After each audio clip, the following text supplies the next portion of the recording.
Hi guys, this video discussing Java operator. Operator used to perform various tasks on values. Group of operator: arithmetic, relational, assignment, conditional, and logical. Operand involved and in operation. The next is arithmetic operator. Arithmetic operator used to perform mathematical calculation on numerical values. So let's proceed sa example. Let's try. Sum equal, so 10 plus 5, so 15. So i-return din niya sa equation which is sum. 10 plus 5 equal 15. So let's try.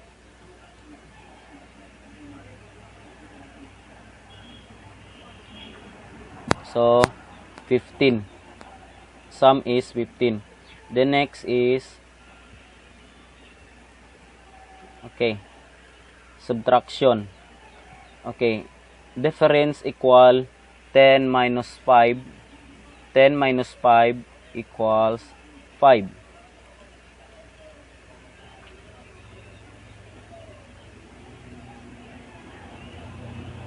Okay. 5. Then multiplication. And product equal 10 times 5 equals 50.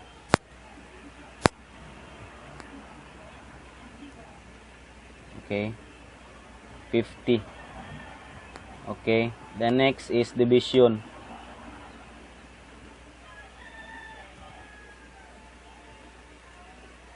Okay. Division is like this. Run.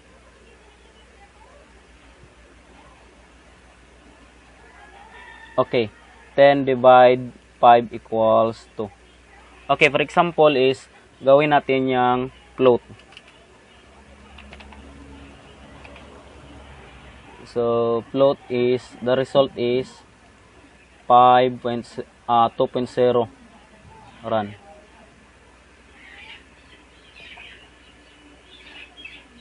Okay, 2.0. How about this?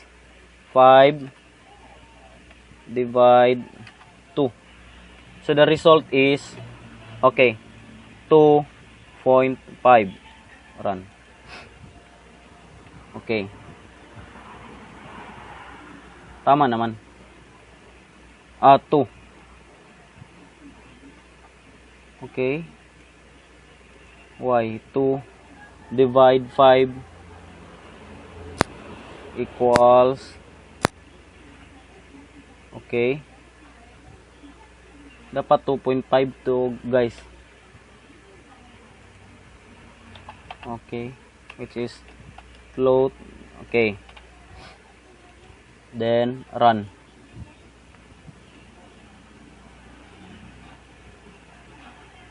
So lagyan ng F guys. So that is division. If the data type is float. So dapat lagyan ng float. The next is increment and decrement.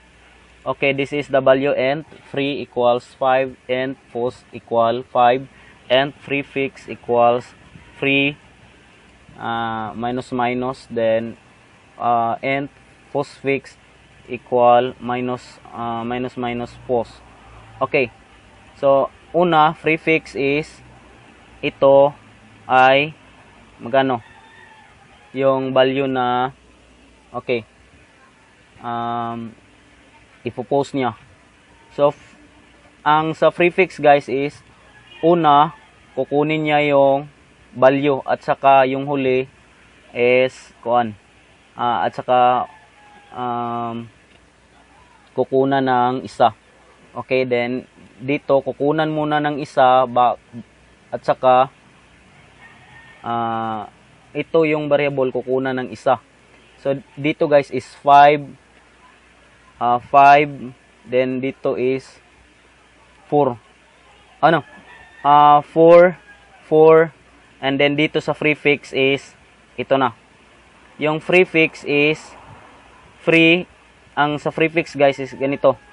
And prefix equals free. Yung minus minus kapag mauna yung variable at saka increment or decrement, kukunin niya muna yung tunay na value, then i-equal niya dito sa prefix. So prefix is 5. Then dito guys is minus 1 sa value na 5, which is 4. So postfix is 4. So ganito yan. Yung prefix lang dito guys, ang result is 5. 4, 4, 5, 4. So let's try.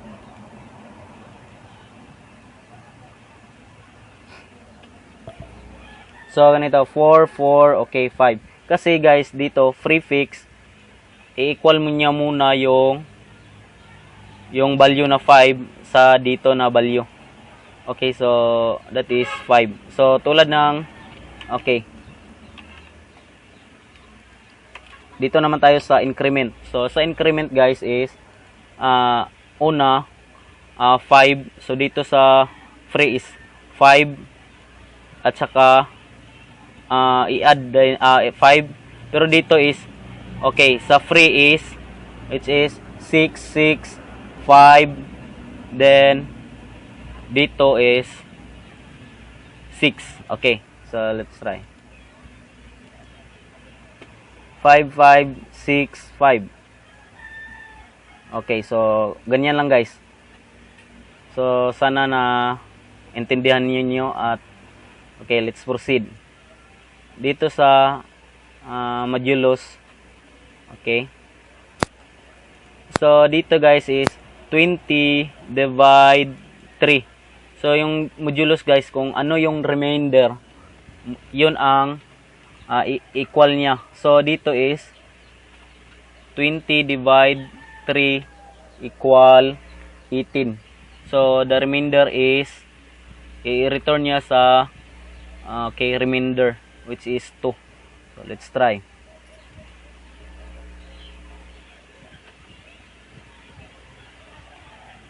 Okay, so that is 2.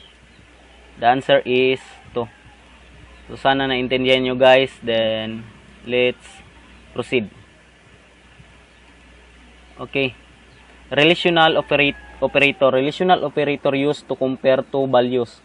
So equal, less than, greater than, less than, greater than, or equal, then less than or equal to, then not equal to. So relational operator.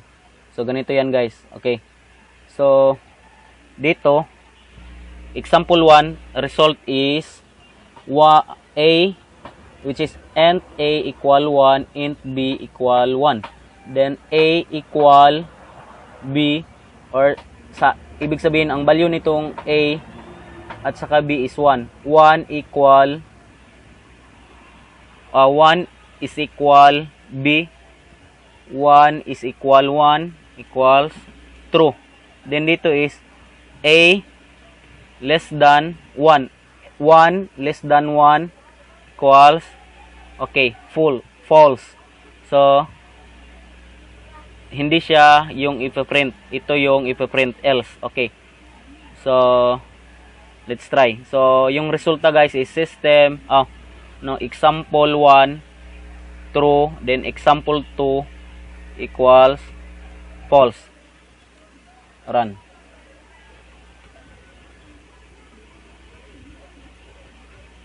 Okay, so sana naintindihan nyo guys yung example sa relational operator, user to compare two values. Okay,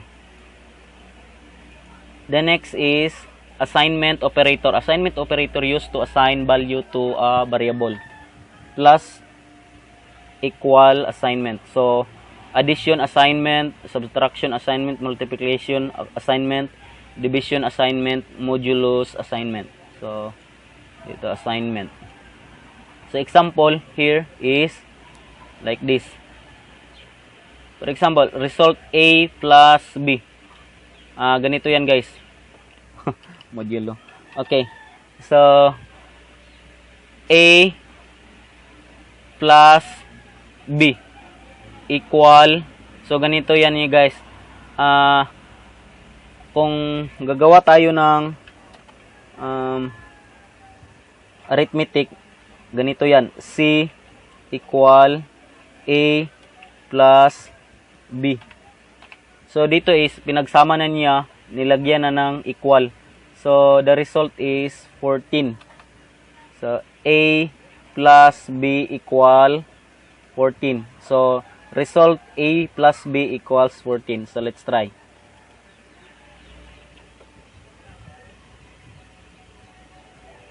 Okay, so ganun lang yung assignment operator guys. Sana naintindihan nyo.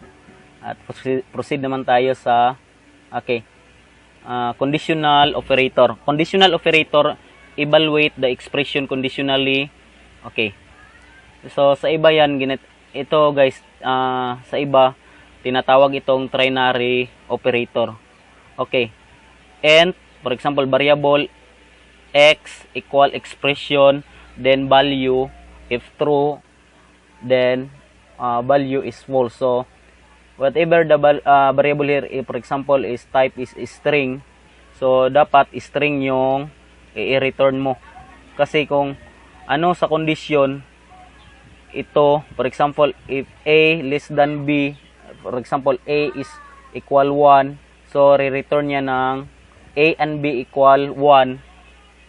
So, A equal 1, B equal 1. For example, A less than 1 equals false. So, return dyan sa number.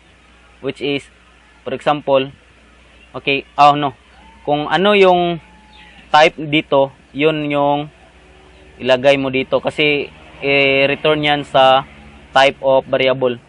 Okay, so, example sa conditional. Ito.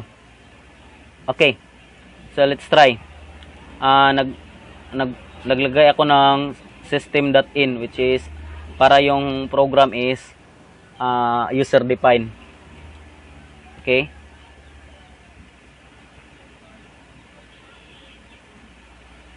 Okay, for example, is system enter grade, for example, if less than or less than 74, so that is failed. So if we put here 74, okay, if input is 74 greater than 74, which is failed 74, no, false. So ang result niya is dito false. If the condition is true, so dito siya sa next na result, which is true, which is pass. So dito guys is i-return niya sa string kasi yung type natin dito ng variable is string. Okay, so let's try 74. So enter. So failed. For example, let's try again.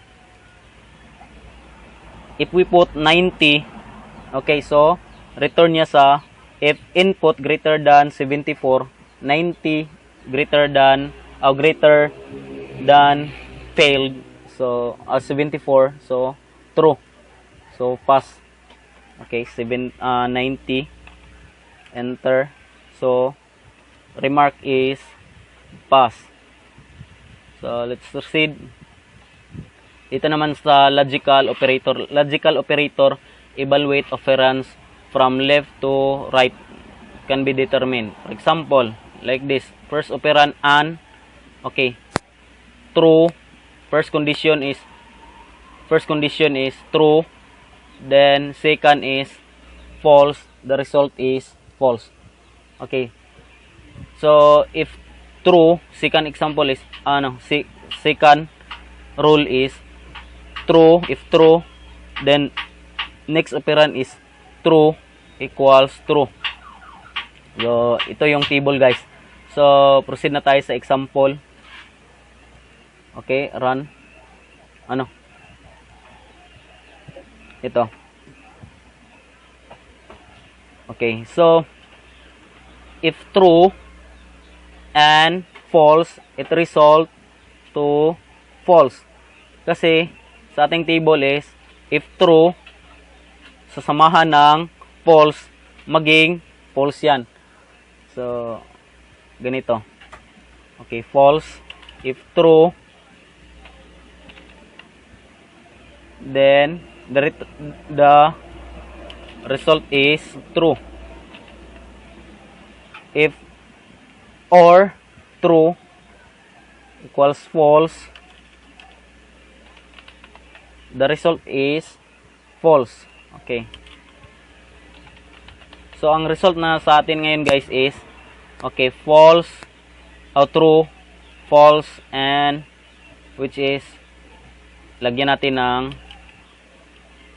true para magiging false to. Okay, if not true, it means false. Run.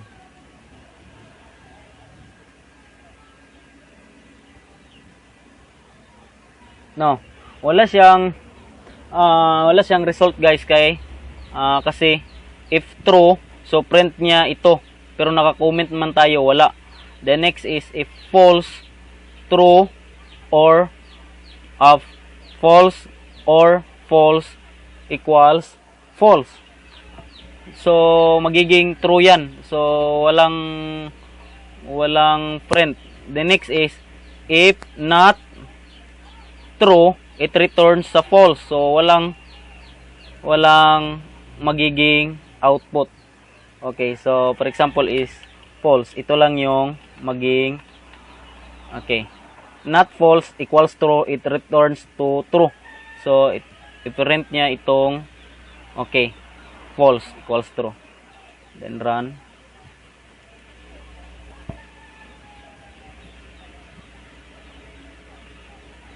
Okay, so ito lang.